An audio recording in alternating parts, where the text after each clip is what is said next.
मेरी जिठानी रोज रात को ससुर का मसाज करने चली जाती और मैं बाहर से सुनती तो जिठानी की सिसकियों की आवाज आती। एक दिन जिठानी से पूछा तो उसका रंग फीका पड़ गया। कहने लगी, तुम ये बात किसी को ना बताना और आज रात मेरी जगह तुम मसाज करने जाना। जब मैं ससुर के कमरे में मसाज करने गई तो मेरी रूह फना हो गई। ये देखकर मेरा नाम सिद्रा है। जिस घर में मेरी शादी हुई थी वो बहुत ही अजीब घराना था।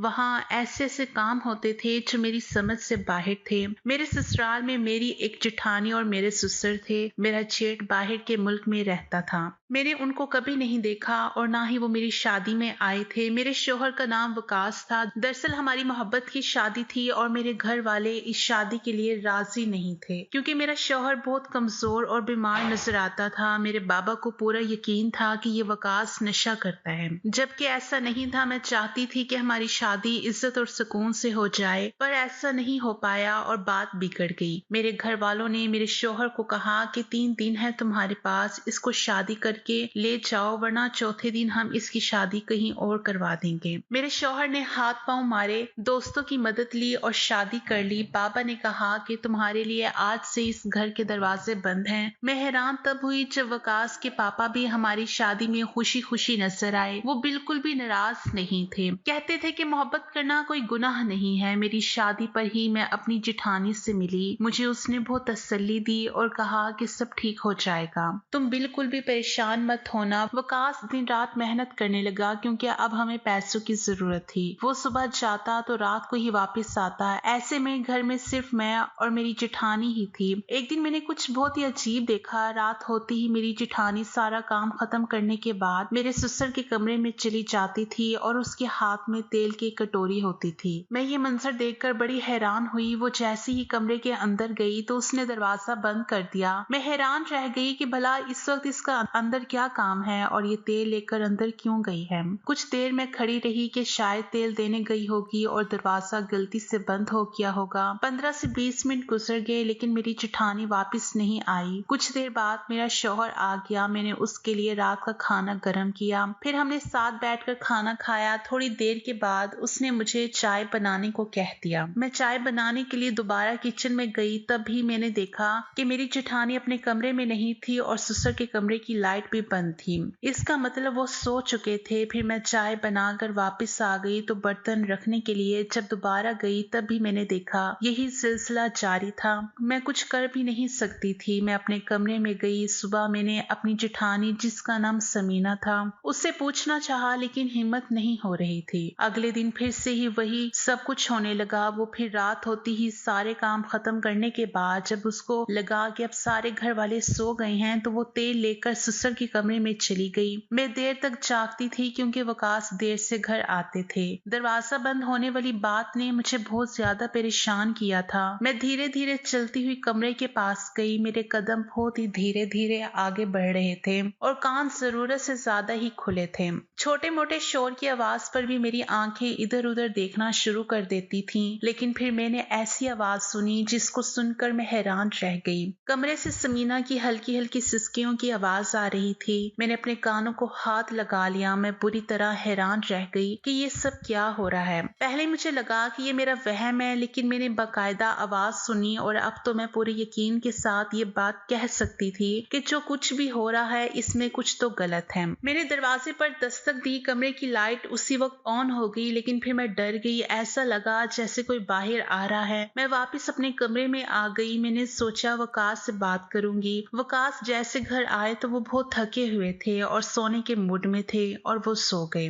मैंने अगले दिन समीना से ही बात करने के बारे में सोचा। वो मेरे सामने बैठी सब्जी काट रही थी और मैं बर्तन धो रही थी। मैंने कहा कि रात को तुम ससुर जी के कमरे में क्या करने गई थी? तुम्हारे हाथ में तेल था और तुमने दरवाजा भी बंद कर दिया। वो तो मेरी बात सुनकर हैरान ही रह गई। उसको मुझसे इस तरह की बात करने की उम्मीद नहीं थी। वो कहने लगी कि इनके पाँव में दर्द था तो मैं उनके पैरों पर तेल लगाने के लिए गई थी। मैंने कहा चलो मान लिया कि तेल लगाने के लिए गई थी, लेकिन दरवाजा बंद करने की क्या जरूरत थी? और तुम तो अंदर जाकर बैठ ही गई थी। मैं तो 2-3 बार चक्कर लगा आई तो मैंने देखा कि तुम अपने कमरे में थी ही नहीं। समीना ने मुझसे झूठ बोल दिया कि वो बाथरूम में थी, इसलिए तुमको दिखाई नहीं दी होंगी। वो मुझसे नजर नहीं मिला पा रही थी। फिर वो कहने लगी मेरी तबीयत ठीक नहीं है। फिर वो अपने काम में बिजी हो गई। मैंने कहा कि क्या हुआ था तुम्हारी तबीयत को? वो मुझसे नजर नहीं मिला पा रही थी। फिर वो कहने लगी मेरी तबीयत ठीक नहीं है। फिर वो अपने काम में बिजी हो गई। मैंने कहा कि क्या हुआ था तुम्हारी तबीयत को? तो वो गुस्से से बोली क्यों तुम इतनी सी बात को अहमियत दे रही हो? छोड़ो ये सब बातें, आज बहुत गर्मी है। उसने बात का रुख दूसरी तरफ कर दिया था, लेकिन मुझे अंदाजा लगाना था वो मैंने लगा लिया। मेरी एक बहुत ही करीबी दोस्त थी। जब मैंने उसको ये सब बताया तो उसने इस बात को सुनकर अपने कानों को हाथ लगाकर बोली कि पागल तो नहीं हो गई हो, जरूर दाल में कुछ काला है। तुम्हें पता लगाना चाहिए मेरी जेठानी भी बड़ी अजीब तरह की औरत थी, चुपचाप रहती थी लेकिन कोई गड़बड़ जरूर थी। एक दिन हमारे घर में एक रिश्तेदार आई हुई थी। उससे बातों बातों में मैंने पूछा तो उसने कहा कि तुम्हारा शौहर भी शादी से पहले बाहर के मुल्क जाना चाहता था, लेकिन इसके बाप ने जाने नहीं दिया। मैंने कहा कि मेरा शौहर बाहर ना जाए तो अच्छा है, मैं इससे बहुत मोहब्बत करती हूँ। उन्होंने कहा कि हाँ समीना, कभी तो शौहर बाहर होता है, बेचारी कितनी उदास होती है। मैंने कहा कि नहीं, उदास तो नहीं होती, बिल्कुल नॉर्मल रहती है, तैयार भी होती है, हाथों में चूड़ियां भी पहनती है। तो वो कहने लगी कि नहीं ऐसा तो नहीं है, हमने तो उसे बड़ा ही उदास देखा है, वैसे है बहुत खूबसूरत। मैंने कहा खूबसूरत तो बहुत है, ऐसे में शौहर पास ना हो तो इंसान तैयार होकर किसको दिखाता है, लेकिन उसका दिल करता होगा कि वो तैयार होना चाहे तो ये अच्छी बात है। इंसान को अपने लिए भी तैयार होना चाहिए, सिर्फ शौहर के लिए औरत क्यों तैयार हो, वो अपने लिए भी तैयार हो सकती है ताकि अपने आप को खूबसूरत देकर उसको खुशी मिल सके। समीना को देखकर बिल्कुल भी नहीं लगता था कि उसका शौहर बाहर है और वो अपने शौहर के बगैर उदास है। ना इस घर में मेरे जेठ की कोई बात होती थी, ना ही उसका कोई नाम लेता था, ना मैंने उसकी कोई तस्वीर देखी थी। जेठानी को भी कभी अपने शौहर से फोन पर बात करते हुए भी नहीं देखा था। अगर शौहर बाहर था तो फोन तो करता ही होगा। और यहाँ तक कि मेरे ससुर भी ये नहीं कहते थे कि मेरा बेटा बाहर है। एक बार हम सब खाना खा रहे थे तो मेरे ससुर ने कहा मेरा एक ही बेटा है और सारा कुछ उसी का ही है। मैंने कहा कि पापा आपका एक और बेटा भी है? तो वो कहने लगे हाँ एक और बेटा भी है, गलती हो गई मुझसे, बाप थोड़ी ना बच्चों को भूल सकता है, मैं तो मजाक कर रहा था। इनके अजीब से मजाक पर मैं हैरान हो गई, भला ये किस तरह का मजाक था। मेरे शौहर ने भी अजीब सा चेहरा बना लिया और तीनों इधर उधर देखने लगे। ऐसा लगा कि ये तीनों ही मुझसे कोई बात छुपा रहे हैं, लेकिन मेरी जेठानी की वही रूटीन थी। मैंने फिर उससे सवाल किया तो वो कहने लगी पापा जी की टांगों में दर्द होता है, जब तक उनकी टांगे ना दबाऊं उनको नींद नहीं आती। लेकिन मैं ये सोच रही थी कि जब वो सो जाते हैं तो ये वापस क्यों नहीं आती, कमरे के अंदर ही क्यों रहती है, या सारी रात टांग ही दुबाती रहती है। ना जाने कितने सवाल मेरे दिमाग में वैसे ही घूमे जा रहे थे। ऐसी ऐसी बातें दिमाग में आ रही थी जो मैं सोचना भी नहीं चाहती थी। उस दिन तो कुछ ऐसा हुआ कि मैं हैरान ही रह गई। उस दिन मैं अपनी जेठानी के कमरे में बिना नॉक किए अंदर चली गई। वो मुझे देखकर बुरी तरह चौंक गई, लेकिन इससे ज्यादा तो मैं चौंक गई। मैंने कहा कि आप तो माँ बनने वाली है और आपने मुझे बताया ही नहीं। वो पहले तो बहुत घबरा गई, फिर खुद को संभाल कर बोली हमारे खानदान में ये सब नहीं बताया जाता, जब तक 6 महीने नहीं हो जाते तब तक किसी को भी ये बात नहीं बताई जाती। कहते हैं कि नजर लग जाती है, इसलिए नहीं बताया। मुझे बहुत ज्यादा हैरत हो रही थी। समीना का पेट देखकर लग रहा था जैसे छठा सातवां महीना हो, और मुझे पता भी नहीं चला क्योंकि मेरी जेठानी बहुत खुले कपड़े पहना करती थी। पर अब उसको देखकर लगता था कि उसका सातवां महीना चल रहा है, जिसका मतलब कि 7 महीने पहले मेरे जेठ आए थे, लेकिन फिर भी कोई इस घर में उसका नाम नहीं लेता था। क्या उनके साथ किसी की कोई दुश्मनी थी या उनको पसंद नहीं करते थे? इस घर में रहते हुए मुझे भी 3 महीने होने वाले थे। मेरे जेठ भी समीना के लिए कुछ नहीं भेजते थे, ना कभी कोई पैसे आए ना ही कोई पार्सल। फिर मैंने सोचा कि एक तो मेरी जेठानी की ये हालत है, ऊपर से मेरे ससुर इसको अपने पैर दबाने के लिए बुला लेते हैं, अपने पैरों पर मसाज करवाते हैं। इनको इसका एहसास करना चाहिए, ऐसे में तो औरत को आराम की जरूरत होती है। एक दिन हम सब खाना खा रहे थे तो मैंने अपनी जेठानी से कहा कि मैंने आपके लिए बिरयानी बनाई है, ऐसी हालत में तो आपका बिरयानी खाने को दिल करता होगा। मेरी बात सुनकर जेठानी जी के गले में जो खाना था वो उसके हलक में अटक गया और ससुर ने भी उसको हैरान होकर देखा। वो सबके सामने कहने लगी सिद्रा, ये तुम क्या कह रही हो, हालत से तुम्हारा क्या मतलब है? मैंने कहा आप पेट से है ना, इसलिए कह रही थी। तुम्हें क्या हो गया है? तुम्हें किसने कह दिया कि मैं पेट से हूँ, जबकि मेरे शौहर मुझसे मिलने के लिए नहीं आए हैं? मेरे कदमों से जमीन निकल गई कि कैसे मेरी जेठानी सफेद झूठ बोल रही थी। मेरे ससुर के चेहरे का रंग फीका पड़ गया था। फिर वो कहने लगे, सिद्रा तुम्हें गलत फहमी हो गई है, हमारे घर में अभी कोई खुशखबरी नहीं है। ये खुशखबरी तो हमें तुम्हारी ही तरफ से मिलेगी। मैं हैरानी से सब लोगों को मुंह देख रही थी। मुझे पूरा यकीन था कि समीना पेट से है। मैंने खुद अपनी आंखों से देखा था। उसकी उम्र ज्यादा नहीं थी, यही कोई 28 से 30 साल की उम्र ही होगी। दिखने में भी ठीक ठाक ही थी, लेकिन बस हमेशा खामोश और उदास रहती थी। मेरे ससुर बोले, समीना तुम्हें अपनी अम्मी के घर जाना था ना, तो चलो तैयार हो जाओ, तुम्हें वहाँ छोड़ दूं। मेरे जेठ तो घर पर होते नहीं थे, इसलिए समीना भाभी को कहीं जाना होता तो मेरे ससुर ही ले जाते थे। मेरे ससुर की बात सुनकर मुझे एहसास हुआ जैसे मेरी जेठानी डर गई हो। मेरी तरफ डरी हुई नजरों से देखने लगी। मैं समझ गई थी जरूर कुछ ना कुछ गड़बड़ है, और मैंने दिल में पक्का इरादा कर लिया कि मैं इस राज को जान कर ही रहूंगी। आखिर चल क्या रहा है। मेरे ससुर समीना को लेकर चले गए। वकास भी अपना नाश्ता खत्म करके ऑफिस के लिए निकल गए। मैं घर में अकेली रह गई थी, इसलिए बोर भी बहुत हो रही थी। हमारे घर में कोई भी नहीं आता था। हमारा घर भी ऐसी जगह पर बना हुआ था जहाँ पर बहुत कम आवाजें आती थी। शाम को जब समीना घर आई तो मैं उसे देखकर हैरान हो गई। उसकी आंखें देखकर लग रहा था कि जैसे वो बहुत रोई है। उसकी गाल पर एक चोट का निशान भी था।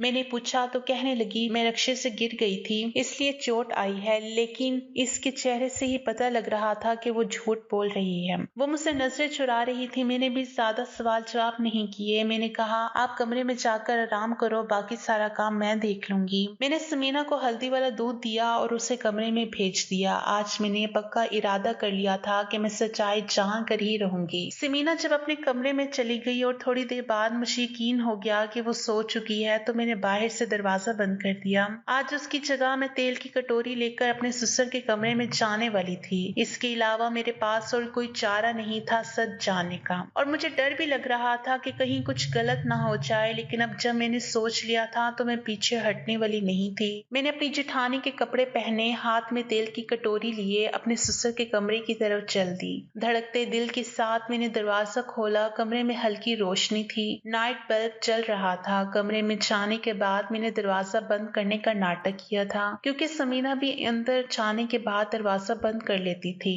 हालांकि दरवाजा मैंने हल्का सा खुला छोड़ दिया था। मैं धीरे धीरे चलते हुए अपने ससुर के बेड के पास आ गई। मैं अभी बेड के पास आई ही थी कि मेरे ससुर ने मेरा हाथ पकड़ लिया। इतने जोर से मेरा हाथ पकड़ा कि मेरी आवाज निकल गई, लेकिन मैंने खुद को रोक कर रखा। अगर अभी मैं चीखने लग जाती तो ये सच्चाई मेरे सामने ना आती। मेरे ससुर मेरा हाथ मरोड़ कर बोले, समीना खबरदार जो तुमने अपने मुंह से कुछ भी कहा। अगर इस घर में रहना चाहती हो तो अपना मुंह बंद करके रखो। किसी को भी पता नहीं चलना चाहिए कि तुम मेरी बीवी हो। अगर किसी को भी पता चला कि तुम मेरी बीवी हो और तुम्हारे पेट में पलने वाला बच्चा मेरा है, तो दोपहर को जो तुम्हारा हाल किया था इससे भी ज्यादा बुरा हाल करूंगा। ये कहकर मेरे ससुर ने मुझे जोर से बेड पर गिरा दिया था। मुझे तो कुछ भी समझ नहीं आ रहा था। मेरे जिस्म में तो कांटों तो खून नहीं था। मेरे ससुर बहुत ही सुकून से पानी पीने लगे थे और मेरे पास यही एक मौका था यहाँ से भाग जाने का। मैं बिजली की तेजी से कमरे से निकल गई थी। पीछे से मेरे ससुर चिल्लाते रह गए थे। मैं भागते हुए सीधा अपने कमरे में आई थी। वकास सो रहे थे। मैं वकास के सोने के बाद ही अपने ससुर के कमरे में गई थी।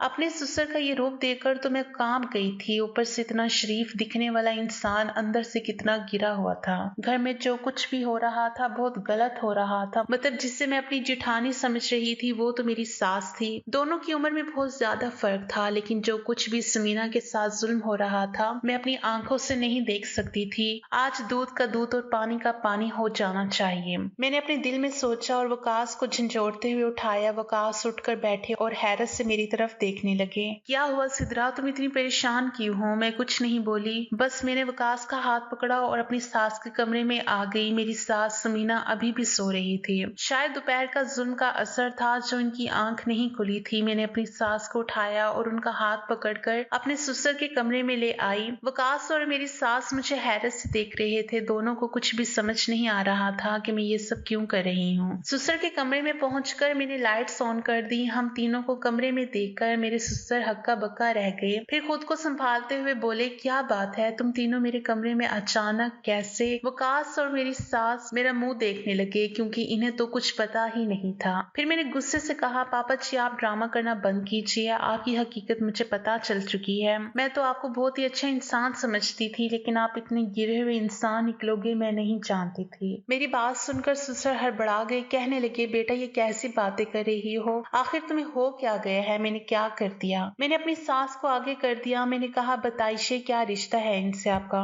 मेरे ससुर थूक निकलते हुए बोले, ये तुम्हारी। अपने ससुर की बात को बीच में काटते हुए मैं बोली, ये मेरी सास है। मेरी बात सुनकर वकास, मेरी सास और मेरे ससुर के चेहरे पर हवाइयां उड़ने लगी। सबसे ज्यादा तो मेरी सास डर गई थी। वो एकदम से मेरे ससुर के पैरों में बैठ गई। वो रोते हुए बोली, मुझसे कुछ मत कहना। मैंने सिद्रा को कुछ नहीं बताया। पता नहीं इसे कैसे पता चल गया। मैंने अपनी सास को कंधों से पकड़कर उठाया और बोली, मुझे उन्होंने कुछ नहीं बताया। आज शाम को इनकी जगह मैं ही आपके कमरे में तेल की कटोरी लेकर आई थी। आप अपनी बीवी पर इतना जुल्म कैसे कर सकते हैं। एक तो ये पेट से है, ऊपर से आप इन पर हाथ उठाते हैं और काफी रात तक इनसे अपने पैरों की मालिश भी करवाते हैं। बल्कि इन्हें तो ऐसे टाइम पर आराम की और आपकी तवज्जो की जरूरत है और तुम सब ने मुझे धोखे में रखा है। मुझे सच सच बताओ, तुमने मुझसे सच्चाई क्यों छिपाई। वकास ने मुझे बताते हुए कहा, सिद्रा आराम से बैठो, पानी पियो, मैं तुम्हें सब कुछ बताता हूँ। अब तो तुम्हें सब कुछ पता चल ही गया है। ये हमारे घर में काम करती थी। उस वक्त मेरी माँ जिंदा थी। वो समीना को बिल्कुल अपनी छोटी बहन की तरह प्यार करती थी। समीना भी मेरी माँ की बहुत इज्जत करती थी। मेरी माँ बीमार रहने लगी थी। डॉक्टर को दिखाने पर पता चला कि मेरी माँ को कैंसर है और आखिरी स्टेज पर है। समीना मेरी माँ की बहुत खिदमत करती थी। एक दिन माँ ने देखा समीना की आंखें सूजी हुई थी। माँ ने जब उससे पूछा तो उसने कुछ नहीं बताया, लेकिन बहुत जोर देने पर समीना रोने लगी और बताया कि मालिक ने मेरे साथ जबरदस्ती की है। समीना की बात सुनकर मेरी माँ को सदमा लग गया। जिंदगी तो उनकी वैसे भी बहुत कम रह गई थी, लेकिन ये सदमा उसी वक्त उनकी जान ले गया। लेकिन मरने से पहले मेरी माँ ने पापा को बुलाया था और कहा था कि मरने के बाद भी मैं तुम्हें माफ नहीं करूंगी। पापा बहुत रोए थे, गिड़गिड़ाए थे और अपनी गलती की माफी मांगी थी, लेकिन माँ इन्हें माफ नहीं कर रही थी। आखिरी बार में माँ ने इन्हें इस शर्त पर माफ किया कि मेरे मरने के बाद समीना से शादी कर लेना। पापा ने मेरी माँ से वादा किया था कि समीना से शादी कर लेंगे, बस तुम मुझे माफ कर दो। मेरी माँ ने पापा को माफ कर दिया और फिर वो इस दुनिया से चली गई। माँ के मरने के कुछ दिन बाद पापा ने समीना से शादी कर ली, लेकिन पापा समीना को वो इज्जत और प्यार नहीं दे पाए जो एक बीवी का हक होता है। पापा ने छुपकर समीना से शादी की थी। किसी को नहीं पता था कि ये मेरी माँ है। पापा बहुत ही इज्जत वाले आदमी थे। सबकी नजरों में पापा की बहुत इज्जत थी और हम नहीं चाहते थे कि लोगों को पता चले कि उन्होंने एक नुकरानी से शादी की है। माँ के मरने के बाद हमारे घर में कोई नहीं आता था। उस दिन जो एक औरत आई थी वो भी पापा की भेजी हुई औरत थी और उसने कुछ इस तरह से बातें की थी कि तुम्हें पक्का यकीन हो जाए कि तुम्हारा जेठ बाहर रहता है। सब कुछ सुनने के बाद मैं पापा की तरफ मुड़ी थी। वो सर झुकाए बैठे थे, आंखों में भी आंसू थे। मैं उनके पैरों में बैठ गई और बोली, पापा एक बार आपने जो गलती की थी हो सकता है अनजाने में की हो, लेकिन अब आप बार बार गलती कर रहे हैं और जानबूझकर कर रहे हैं। आपको पता है आपके ऐसा करने से मम्मी जी की रूह को कितना दुख होता होगा। उन्होंने समीना को अपनी बहन माना था और आप उसे इतना दुख देते हैं तो फिर मम्मी जी की रूह खुश कैसे रहती होगी। जो रिश्ता मम्मी जी ने मरने से पहले जोड़ा था उसे पूरे सच्चे दिल से निभाएं। इसी में आपकी खुशी है, मम्मी जी की खुशी है और समीना की भी खुशी है। अब तो आपके घर एक नया मेहमान आने वाला है। कल वो जब दुनिया में आएगा तो किससे अपना बाप कहेगा। कम से कम इस नन्हे मेहमान की खातिर समीना को सच्चे दिल से अपना लीजिए। दुनिया की परवाह करना छोड़ दें कि दुनिया क्या कहेगी। पापा जी ने मेरी तरफ देखा, उनकी आंखों में आंसू थे। सिद्रा आज तुमने मेरी आंखें खोल दी। मैं डर में जी रहा था कि जब लोगों को पता चलेगा कि मैंने एक नुकरानी से शादी की है तो मेरी इज्जत का क्या होगा। लेकिन आज मेरी आंखें खुल गई हैं। मैंने अपनी बीवी से किए गए वादे को तो निभाया, लेकिन सच्चे दिल से नहीं। तो फिर मैंने ये कैसे सोच लिया कि मेरी बीवी मुझे माफ कर देगी। बहुत बहुत शुक्रिया बेटा जो तुमने मुझे ये रोशनी दिखाई। फिर उन्होंने समीना का हाथ पकड़ा, उसे बेड पर बिठाया और उसके पैरों में बैठकर उससे माफी मांगने लगे। समीना मुझे माफ कर दो, मैं तुम्हारा गुनहगार हूँ। मैंने आज तक तुम्हें ना जाने कितनी तकलीफ दी है, लेकिन तुमने अपने मुंह से उफ तक नहीं किया। प्लीज मुझे माफ कर दो। समीना एकदम उठ खड़ी हुई और मेरे ससुर के हाथ पकड़ लिए और रोते हुए बोली, ऐसा ना कहें, आप तो मेरे शौहर हैं, मुझसे माफी ना मांगे। आपने मुझे सच्चे दिल से अपना लिया, यही मेरे लिए बहुत है।